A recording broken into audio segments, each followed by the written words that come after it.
Hi guys, in this video we're going to be taking a look at these shields again. Scruffy Crow.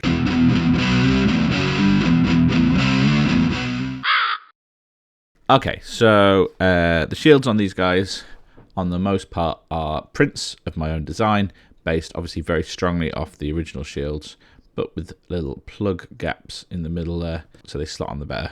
I actually did a whole video on them. I'll stick the link in the description. So I finished painting this unit a couple of weeks ago, but I didn't finish the shields or the bases. The bases, I'm still waiting on some bits for. The shields, I think I've finally come up with a solution I like. I recently got my hands on what amounts to an infinite amount of these old skeleton shield bosses. These do appear in the 2000 annual we're using as a Bible for this project, and they are originally part of the Skeleton Warriors shield sprue with these sort of bone shields with the sort of notches in, and 3 different types. Looking pretty cool on these skeletons, I think. Specifically that skull one, in fact. Also, this is the first time I've really been looking at this page. I love that banner. I wonder if I can get hold of one. I think it could work as a little Ungor banner, maybe, if it's quite small. It reminds me of the Chaos one I found, and I've already used in this unit. Yeah, the plus side of using these is that they can be painted separately and stuck onto the models as they are. And it means we get nice, perfect clean lines around the edge. We won't have to fiddly paint around them, which is my plan. So I've made some prototypes. This is the guy whose shield I freehanded and hated. And here we are. This is the skull sprayed with a white spray and then washed. This one, apothecary white contrast. And I quite like the look of it. And I posted it up on my Discord, and not everybody loved it. Because my thought was, is it going to be too obviously a skeleton shield? I quite like the skull. I don't think it is. I like the idea. And they pointed out, yeah, in the white, maybe it doesn't quite work. And it is obviously a lot whiter than the horns and maybe a bit too clean. So my second try was brass. Now that, I think, has nailed it. It's got that chaos look. We've done a better job on this one with the corn red in the background. I love that.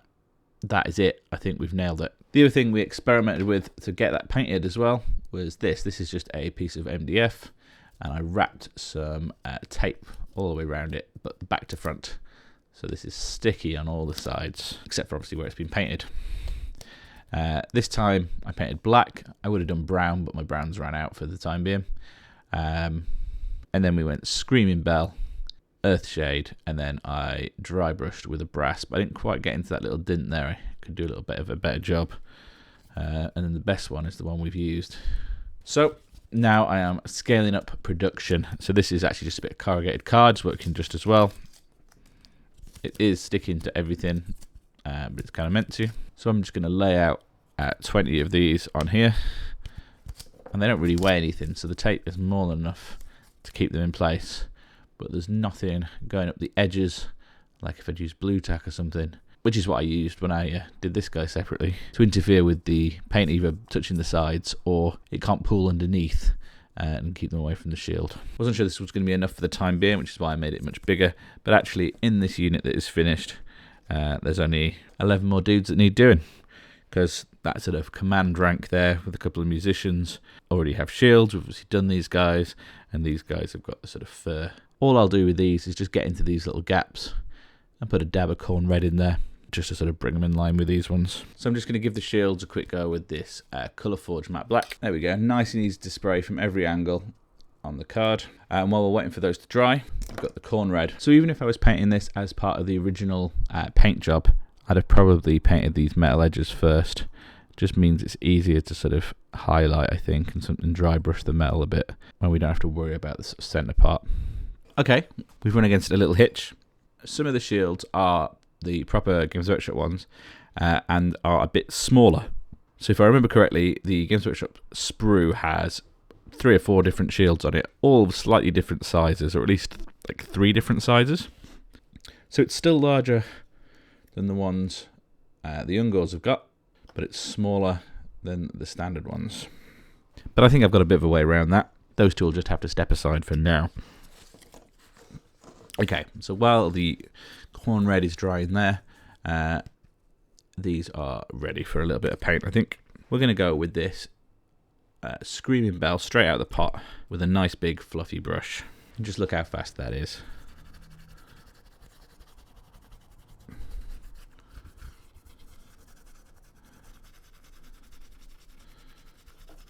Okay, and then once that's dry, we're going to give them some Agrex Earthshade. Okay, so that's the wash dry.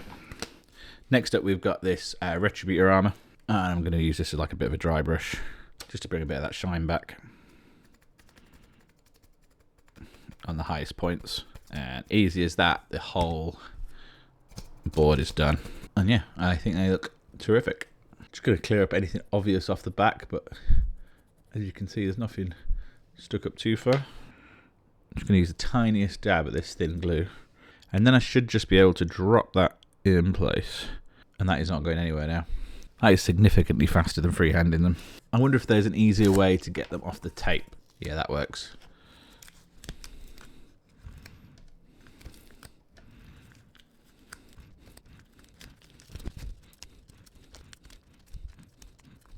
I've got an emery board here that'll help me just quickly smooth off the backs even quicker. I was also able to make some slightly smaller ones. So these fit on the smaller shields. Harder to get central though, apparently. And that completes that unit. But the smaller ones are designed to fit perfectly inside the Ungor-sized shields. So I think if I do all the units with these same skulls, that'll give me some really cool army cohesion, as well as giving me something to paint on banners and stuff. When I do banners, I can try and copy this sort of skull design. So that could be sort of an army-wide sort of theme. And because I have a ton of Ungors to do, I've already started essentially mass producing more of these, so I've got enough to cover all my Ungors when I get to them. Handily stored on this card until I need them. And this is what a whole unit looks like with all the shields on. I think that's definitely a better look than if I tried to freehand the whole lot, especially as I'm not very good at getting them sort of consistent like that. Especially something as complicated as this sort of skull logo or the sort of thing I wanted. I'm happy, and I don't think, to me, they don't look like skeleton shields, but I'm sure to some people they probably do. But as I said, really happy the way these have come out, and I'm happy to roll this out for the rest of the army. And that's all for this video. Please let me know what you thought down in the comments, maybe subscribe for more, and as ever, thanks for watching, bye!